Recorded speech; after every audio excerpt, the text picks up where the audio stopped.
the last part of the session before lunch, and we would like, as we acknowledged the first doctor and GP, or one of the first overseas doctors and their fight, we'd like to acknowledge the first overseas registered dentist in Australia, not only Iraqi, but the first overseas registered dentist in Australia, Dr. Salwa Shehada.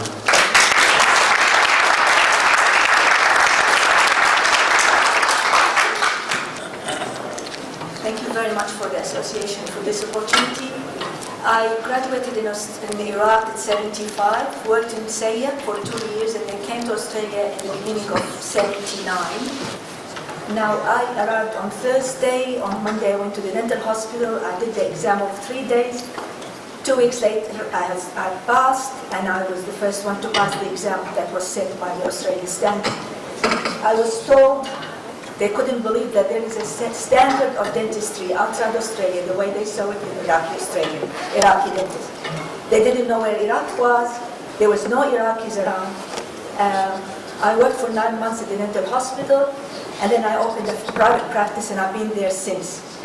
Over the 40 years that I have been working as a dentist in Australia, I've met so many beautiful, talented, lovely friends. I can call them friends now. As doctors, dentists, pharmacists, they all present what Iraq was. I came from Iraq that has a private, there's education free, medicine was free. When we graduate, we were all allocated to rural areas. There was hospitals, clinics everywhere in Iraq. Looking at Iraq now, it makes my heart bleed. And I hope this will be a beginning, what's happening in Iraq will be the beginning of us going back to the Iraq that we knew, to the universities that we came from, and the schools that we graduated from. Thank you very much for everyone, and I'm so proud to be part of this beautiful group here, that I was the first one to be in, and hopefully it will grow bigger and Iraq will go back again to us. Thank you very much.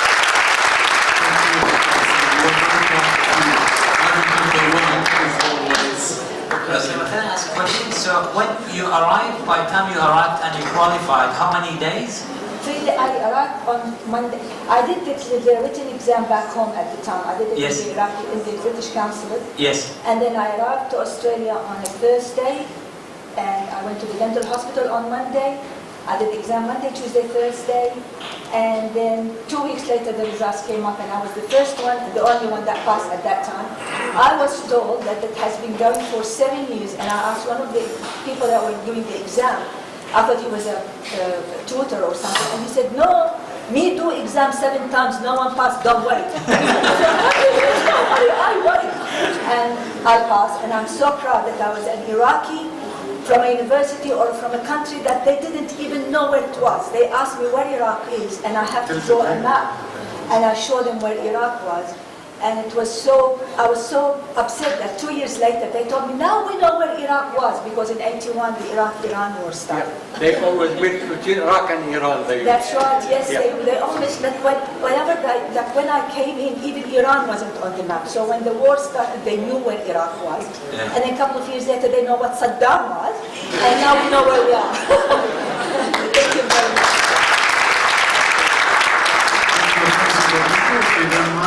Giving the blood to Dr. Salwa.